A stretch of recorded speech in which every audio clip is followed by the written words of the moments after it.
तो ये वीडियो पूरा देखिए, आपके सारे डाउट क्लियर हो जाएंगे। दोस्तों आपने सुना ही होगा कि इंडक्शन मोटर एंड ट्रांसफार्मर का वर्किंग प्रिंसिपल सेम होता है। वर्किंग तो ऑलमोस्ट सेम ही है, बट बहुत कुछ डिफरेंस भी होता है। इंडक्शन मोटर भी एक इलेक्ट्रिकल डिवाइस है एंड ट्रांसफार्मर भी एक इलेक्ट्रिकल डिवाइस है। बट दोस्तों मोटर इलेक्ट्रिसिटी यूज करता है, मतलब मोटर इलेक्ट्रिकल पावर कंज्यूम करता है, और वहीं पे ट्रांसफार्मर इलेक्ट्रिकल पावर को ट्रांसफॉर्म करता है, कंज्यूम नहीं करता है। वो बात अलग है कि ट्रांसफार्मर के अंदर लॉसेस होते हैं। तो दोस्तों इंटरव्यू में पहले पूछा जाएगा व्हाट इज ट्रांसफार्मर, तो आंसर देना है it is a electrical static device, it can step up and step down voltage and current without changing frequency. इसका मतलब ट्रांसफार्मर एक स्टैटिक डिवाइस है, इसमें कोई भी मूविंग पार्ट नहीं होता है जैसा कि मोटर के अंदर होता है। इंटरव्यूअर नेक्स्ट क्वेश्चन करेगा क्या होता है step up and step down, और बिल्डिंग या फैक्ट्री में कौन सा यूज किया जाता है। तो आंसर देना है इलेक्ट्रिकल जनरेटिंग स्टेशन में 11 kV वोल्टेज जनरेट किया जाता है, फिर उसको ट्रांसमिट करने के लिए स्टेप अप किया जाता है स्टेप अप ट्रांसफार्मर की सहायता से,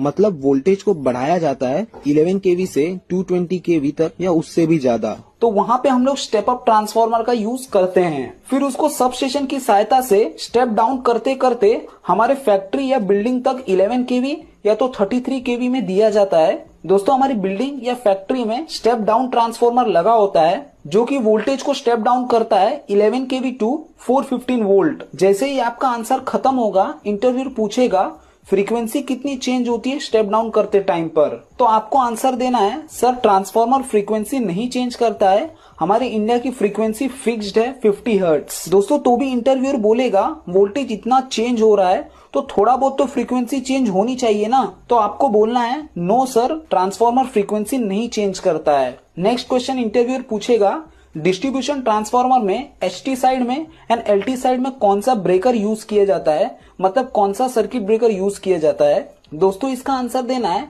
एचटी साइड मतलब 11 kV साइड में वीसीबी यूज होता है, वैक्यूम सर्किट ब्रेकर, और एलटी साइड में मतलब 415 वोल्ट साइड में एसीबी यूज होता है, एयर सर्किट ब्रेकर। दोस्तों ट्रांसफार्मर का वर्किंग प्रिंसिपल क्या होता है। ट्रांसफार्मर का working principle Faraday law of mutual induction है।